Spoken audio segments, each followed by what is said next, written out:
Welcome to the Excuse Smashers podcast. Hey, this is Tim Kaufman. Thank you so much for joining me as I talk to some of the most amazing people on the planet about excuses and why they didn't let excuses hold them back from a plant-based lifestyle.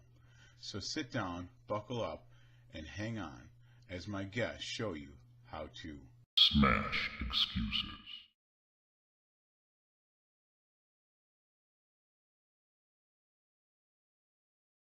So we have the opportunity today to talk with Jill Finkley. Jill, thank you so much for being here. Thanks for having me. So I'm going to ask you to spend the next 5 minutes or less talking about how a plant-based lifestyle has changed your life. Okay. Well, it's changed my life a lot. I was vegan. I was vegetarian, then vegan. And then in January, I decided to give plant-based a try because I was addicted to sugar. And so I saw the Engine 2 7-Day Rescue Challenge. And I thought I could do this for 7 days. And after doing it for 7 days, I felt so good. I wanted to continue, and I'm still doing it. But it's changed. I mean, my clothes fit. I have more energy. I have definitely more confidence. I used to have a very high insulin level, not blood sugar, but insulin level, which was about 77. It's supposed to be around 17. A plant-based lifestyle got it down to 15. Wow. I was pre-diabetic, which I am no longer pre-diabetic. So those are, and I've lost 30 pounds since January too. Oh, yeah, well, there's that, yeah.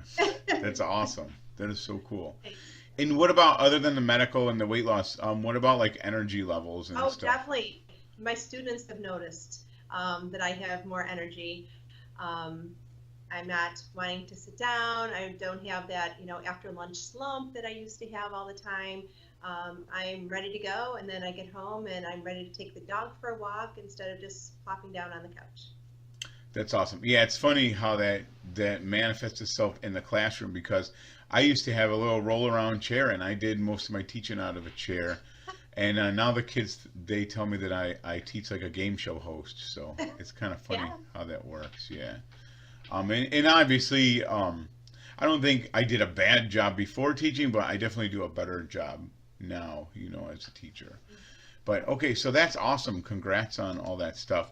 So we're here for a reason. We are here to smash an excuse today. So I get this excuse all the time from people, and people that kind of live alone and don't have families, or their families are in college or moved out. And I hear this a lot. I would do the plant-based thing, but with the prep and stuff, it's just me at home, and there's no way I would scratch cook like every meal just for one person. It just doesn't make sense. So Jill, my first question is, why do you think I would ask you to smash this excuse? Because I live alone with my dog and 3 cats, and my daughter comes home on, college breaks and stuff, but it's just me, cook for me. Okay, great. So, if you could take us through, because I kind of get that excuse. I kind of get it. Like right now, I'm cooking like batch cooking for the week, and I cook a massive amount of food on the weekend, and then we kind of just put it in the fridge, and that's kind of what we eat all week. So, if you could just tell us some of the challenges that this excuse could pose in your week, like what is it? Give some real life examples of what it looks like throughout the week. As a challenge? Yes. Okay, well, I work full time. I'm a teacher, and when I come home, I sometimes teach piano lessons. Sometimes I have meetings, and even though I have the energy, sometimes I just don't want to cook when I come home. So it is tough. You don't want to do that after you've been working all day. It'd be nice to have someone here to share in the cooking, but when you live alone, it's just me, and so it is. Sometimes I live in the middle of no place, so it's not easy to just go run to the store to get something to eat. So I'm really kind of forced to do my own cooking. So I think that's the biggest challenge, is just not wanting to, or not always having the time to prepare ahead of time. And so the one thing that it just kind of hit me, I personally don't use a lot of recipe books, but I know, because I follow you on Facebook, and I know you do use recipes. What does that look like when you find a recipe? Say the Engine 2 lasagna. What does that look like? How does that pose a challenge for you? Well, finding the ingredients is a challenge because, again, living here, we don't have all the exotic ingredients here.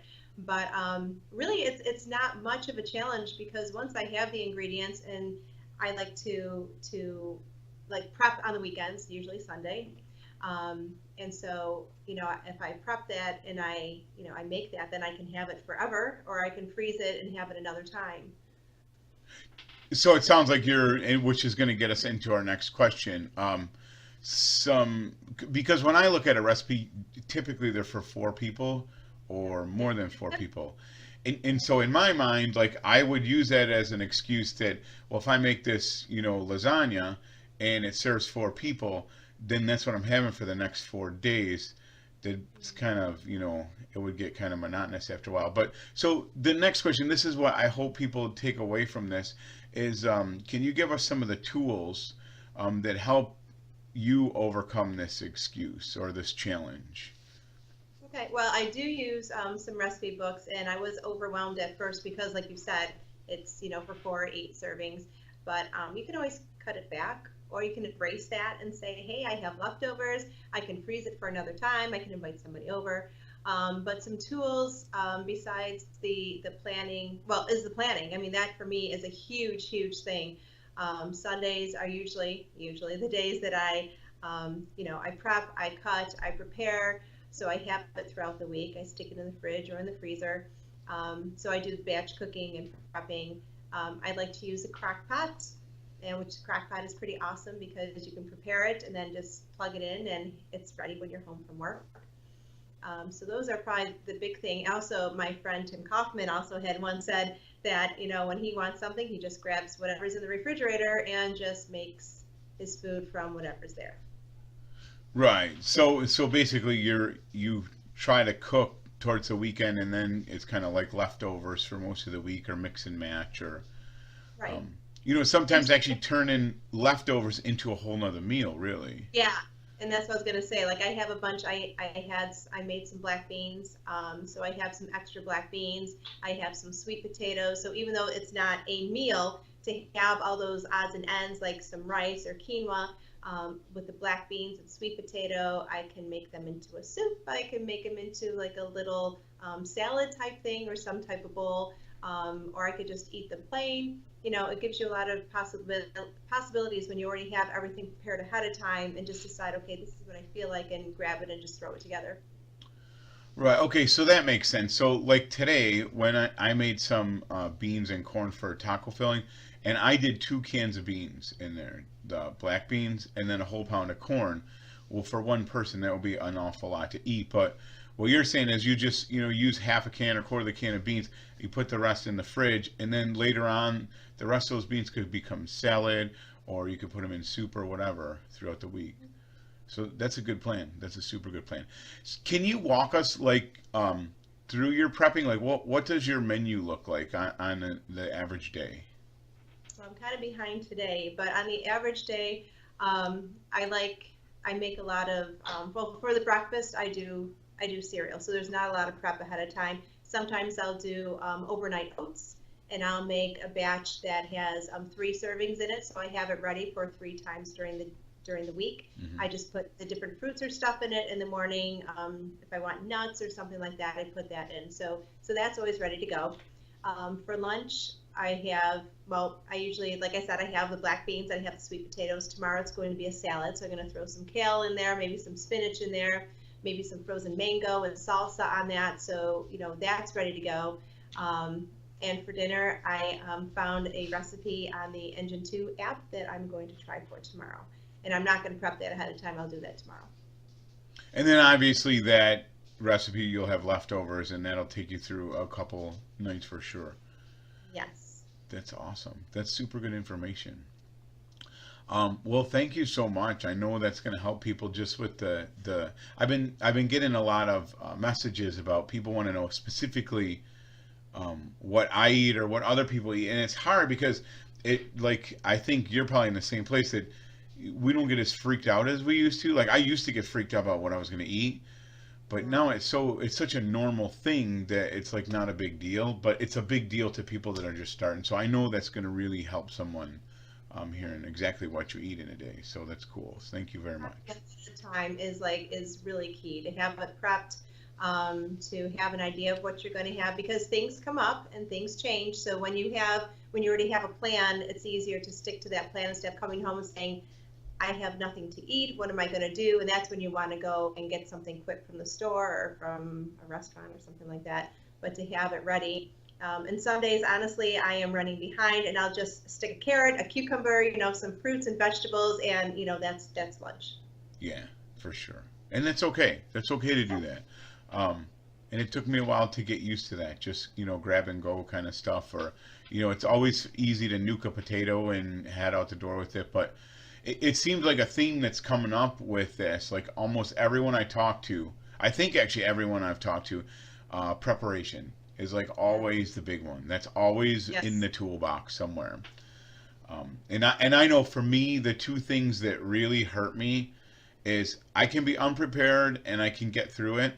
And another day I can be hungry and I can get through it. But when I'm unprepared and hungry, that's a recipe for disaster for me. That's dangerous. Yeah, I think someone had once said, if you fail to plan, you're planning to fail. That's true. I think that is so true. Yeah, I think Henry Ford said that. I'm not sure. But, yeah, and the thing is, even we have really good food in our house, really clean food in our house. But, again, it's like that thing, I'll have sunflower seeds and pumpkin seeds up to cook with or put in salads. But if I'm hungry and I'm not prepared, I go for those things. And those are the highest calorie dense things I have in the house. So there's definitely something to the, be prepared and plan ahead. So I just want to thank you so much for this. I know it's going to help a lot of people, and I appreciate taking time out of your day for this. Thank you very much. When we talk about the benefits of a plant-based diet, we seem to focus on weight loss and health, and those things are important. But I'll tell you what's just as important. It's community. And my wife and I bumped into Jill. I don't know if we met on Facebook or whatever, but it turns out she lives about an hour from us. And the coolest thing in the world, just kind of meeting Jill. She's actually turned into a really good friend to both, myself and my wife. And we go to events together, and we do the plant luck thing. And my wife and her go out from time to time. And it's just a really, really cool thing. And it means a lot to me. And I know it means a lot to my wife. But Jill's a really super cool lady. And I'm so glad she took us for a little walk of what her food looks like for a day, because I'm telling you, I hear this all the time. People that, because her daughter's at college, that she's alone and she's kind of in the middle of nowhere. And people, think that, well, if I have to cook something that serves 4 people, then I have to eat it all week. But, she's not using that for an excuse. She's making it happen, whether it looks like leftovers or it's in the freezer. So, I think after talking to Jill, that you can only say that this excuse is totally smash.